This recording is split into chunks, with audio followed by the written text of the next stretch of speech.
Amsal pasal yang 10. Kumpulan Amsal-Amsal Salomo. Amsal-Amsal Salomo, anak yang bijak mendatangkan sukacita kepada ayahnya, tetapi anak yang bebal adalah kedukaan bagi ibunya. Harta benda yang diperoleh dengan kefasikan tidak berguna, tetapi kebenaran menyelamatkan orang dari maut.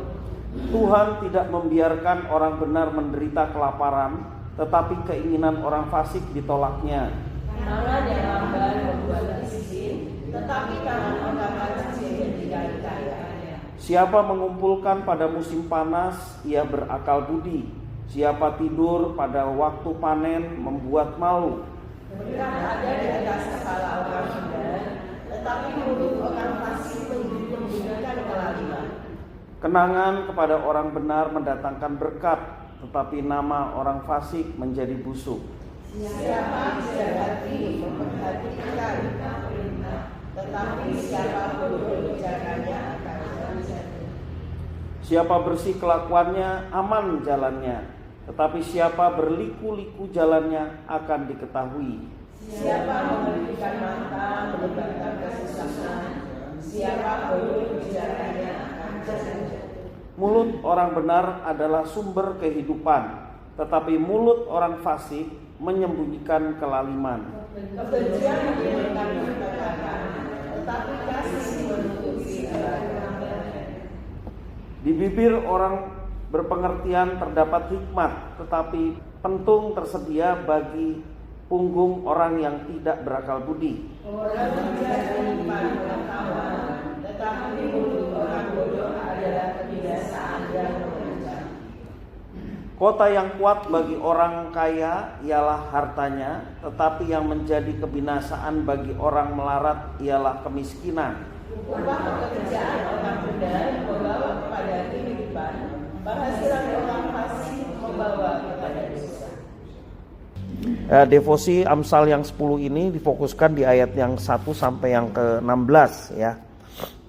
Salah satu faktor yang menentukan kualitas hidup seseorang adalah bibirnya ya. Mengapa bibir? Karena bibir merupakan alat untuk mengungkapkan pikiran dan perasaan. Maksud bibir ini adalah perkataan atau bicaranya kita ya. Bibir juga menjadi sarana komunikasi.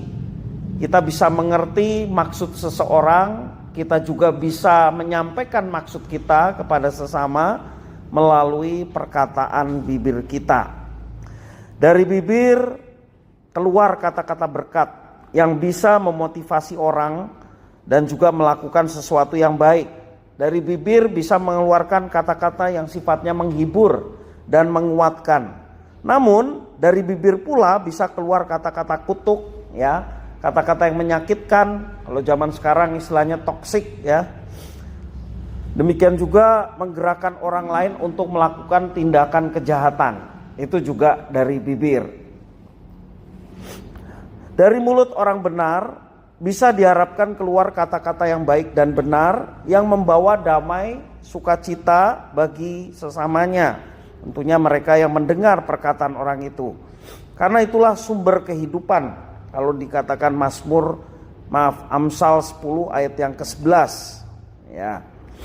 Semua orang yang ingin hidup bahagia, kebahagiaan bukan ditentukan semata-mata oleh harta atau juga tiadanya masalah, bukan hanya sekedar itu. Itu ditentukan oleh sikap hati yang kemudian keluar melalui perkataan. Ya, sekali lagi, kebahagiaan itu bukan ditentukan oleh harta atau tidak adanya masalah, tetapi ditentukan oleh sikap hati yang kemudian terungkap melalui perkataan bibir kita. Ada ungkapan yang mengatakan bukan bahagia yang membuat bersyukur, tetapi bersyukur menjadikan orang bahagia. Ya. Dan ucapan syukur itu keluar dari bibir orang yang benar, yang memiliki pengertian dan di dalamnya terdapat hikmat. Tentunya hikmat yang dimaksud adalah firman Tuhan. Hikmatnya orang Kristen adalah firman Tuhan. Ya, sehingga kita menjalani kehidupan memulai dengan pemikiran, baru melakukan sesuatu. Nah, kalau pemikiran kita dilandasi oleh hikmat dari Tuhan, yakni firman Tuhan, maka yang terucap, yang kemudian muncul dalam perilaku adalah sesuatu yang baik. Maka penting sekali kita seperti nasihat Amsal untuk memiliki hikmat, ya, hikmat yang dari Tuhan. Nah, kembali ke bahagia, ya, kita menjadi orang yang senantiasa bersyukur, maka dengan sendirinya kebahagiaan itu akan muncul dalam kehidupan kita. Bahagia itu tidak hanya terkait dengan diri sendiri, tetapi juga terkait dengan orang yang ada di sekitar kita. Kita tidak akan mungkin bahagia ketika orang di sekitar kita itu tidak bahagia, ya. Jadi bahagianya di PDW itu nggak mungkin, ya. Kalau orang di sekitar tidak bahagia tapi kita bahagia, itu aneh, ya. Oleh karena itu pilihan dan sikap hati kita, ya, itu juga belum cukup untuk kita mengalami kebahagiaan dan orang di sekitar pun memiliki kebahagiaan yang sama. Diperlukan juga ucapan-ucapan bibir yang menjadikan orang lain turut berbahagia sebahagia kita. Nah, kitab Amsal yang kita baca ini juga dikatakan bahwa hati dan bibir yang mendatangkan kebahagiaan adalah sumber kehidupan, sumber yang terus mengeluarkan energi positif yang mendatangkan kebahagiaan apapun kondisinya. Bisa saja dia dalam kondisi lemah fisiknya, tetapi hatinya penuh dengan sukacita dan kebahagiaan. Dan bahkan tetap masih bisa keluar kata-kata yang mendatangkan kehidupan. Seperti Yesus, ya, waktu di kayu salib, dia tidak keluar kata-kata kutuk, dia tidak keluar kata-kata kebencian, tapi yang keluar adalah kata-kata pengampunan, kata-kata yang mulia. Ampunilah mereka sebab mereka tidak tahu apa yang mereka perbuat. Dan itu luar biasa. Ya, untuk menjadi orang yang sungguh-sungguh benar, kita butuh Kristus.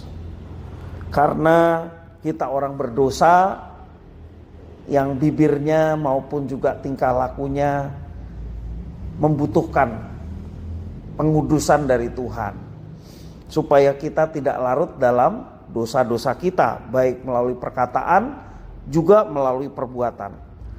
Kita butuh Tuhan Yesus untuk terus menyucikan hati kita dari dosa sampai Tuhan Yesus datang kembali ke dunia untuk menyempurnakan. Sebagaimana dia mengatakan, aku datang bukan untuk meniadakan hukum Taurat dan kitab para nabi. Maka orang Kristen pakai dua kitab, yakni Perjanjian Lama, Perjanjian Baru, ya. Karena itu juga dari Tuhan, maka meyakini apa yang dikatakan Tuhan. Aku datang tidak meniadakan berarti kita masih menggunakan juga firman Tuhan yang ada di dalam Perjanjian Lama, terlebih juga di Perjanjian Baru. Yesus datang tidak meniadakan berarti berlaku untuk kita, tetapi dia datang untuk menggenapinya, menyempurnakannya. Ya, tentunya semua itu dilakukan oleh Tuhan Yesus melalui kehidupan kita. Yesus terus menyucikan kita dari dosa sampai ia menyempurnakannya. Termasuk dia menggenapi apa yang kurang genep dari kita, digenepin oleh Tuhan. Standarnya Tuhan adalah kita tanpa cacat, tanpa dosa. Yesus mati di kayu salib itu untuk menggenapkan apa yang kurang genep dari kita. Maka itulah anugerah yang besar yang kita dapatkan dari Tuhan. Ia menganugerahkan juga Roh Kudus pada kita untuk menolong kita menjadi orang yang diberi kemampuan untuk melakukan hikmat itu, ya.